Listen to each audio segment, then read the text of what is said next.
Químicas Vibe, com a professora Roxana. Olá, tudo bem? Meu nome é Roxana, bem-vindos ao canal Químicas Vibe. Oi, gente, tudo bem? Espero que sim. Hoje nós vamos comparar ligação iônica com ligação covalente. Eu ainda tenho dúvida. Eu não sei quando é iônica ou covalente, Rock. É isso que nós veremos hoje. Vamos lá, então? Vamos! Na tabela estão todos os elementos que o ser humano conhece. Em amarelo, os metais e em rosa, os ametais. Pois bem, a ligação iônica ocorre entre metal e ametal, enquanto que a ligação covalente acontece entre ametais. Por exemplo, NaCl e cloreto de sódio. Aqui, o sódio é metal, o cloro ametal. Ligação de metal com a metal é uma ligação iônica. Um outro exemplo é a água.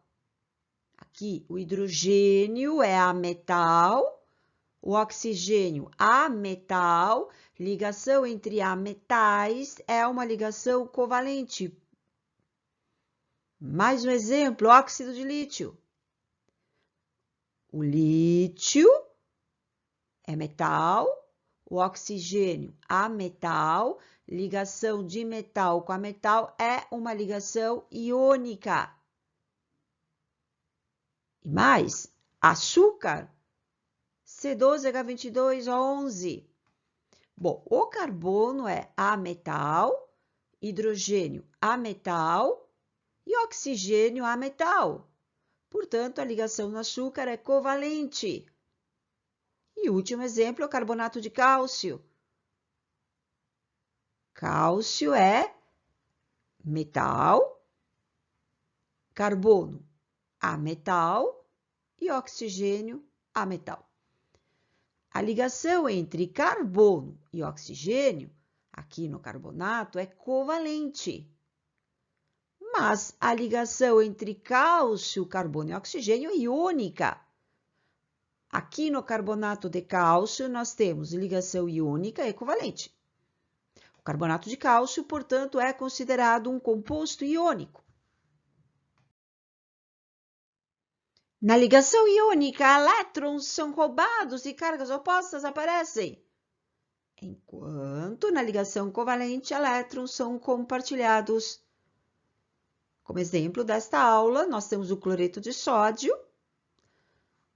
O sódio é do grupo 1, tem um elétron na última camada.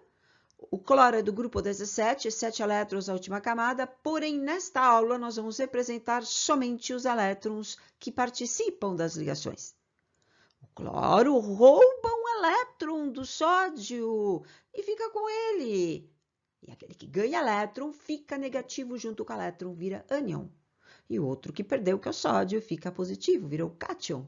E esses íons de cargas opostas se atraem, se juntam, formando então o cloreto de sódio. Por outro lado, na ligação covalente, o exemplo da aula é a água. Entre o hidrogênio e o oxigênio, nós temos pares compartilhados que são representados por um tracinho. Aqui, no lugar do tracinho, nós vamos colocar os pares compartilhados, somente os elétrons que participam das ligações é que aparecem. O oxigênio é ametal e o ametal quer elétrons. O hidrogênio também é ametal, ele também quer ganhar elétrons. Os dois querem ganhar elétrons, então eles compartilham. Na ligação covalente, nós temos compartilhamento de elétrons.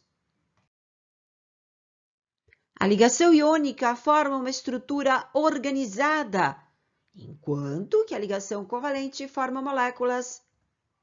No cloreto de sódio, nós temos um aglomerado de íons.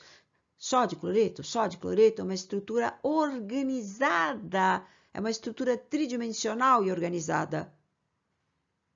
As moléculas, como no caso da água, são formadas por ametais, Então, aqui nós temos um átomo de oxigênio, 2 átomos de hidrogênio, e H2O pode representar uma molécula ou todas as moléculas do universo. Agora, temos algo importante. Na ligação iônica, quando nós falamos partícula, que é a unidade individual, a partícula é o íon. Cátion e ânion. Enquanto que na ligação covalente gerando moléculas, a partícula, a unidade individual é a molécula. A ligação iônica origina substâncias iônicas e a ligação covalente origina substâncias moleculares. E tudo que nós lembramos para o cloreto de sódio presente no sal de cozinha lembram as propriedades dos demais compostos iônicos. Assim como o cloreto de sódio, todos os compostos iônicos são sólidos à temperatura ambiente, têm altas temperaturas de fusão e ebulição. Por exemplo, o cloreto de sódio ele funde a 801 graus Celsius, ele começa a passar para o estado líquido a 801 graus Celsius e conduzem corrente elétrica nos estados líquido e aquoso, pois aqui tem íons livres. Já na substância molecular, as propriedades são um pouco diferentes. Temos substâncias moleculares nos 3 estados físicos à temperatura ambiente. Por exemplo, a água, que é líquida, o oxigênio que nós respiramos, gasoso, o açúcar do nosso dia a dia, a sacarose, é uma substância sólida, tem baixas temperaturas de fusão e ebulição. Baixa, como assim? A água funde a 0 graus Celsius e não conduzem corrente elétrica. Porém, aqui nós temos exceções, muitas exceções que serão discutidas nas próximas aulas. Tchau, pessoal! Eu espero que tenham gostado desse vídeo. Até a próxima! Tchau! Se você gostou desse vídeo, deixe seu like, inscreva-se e compartilhe.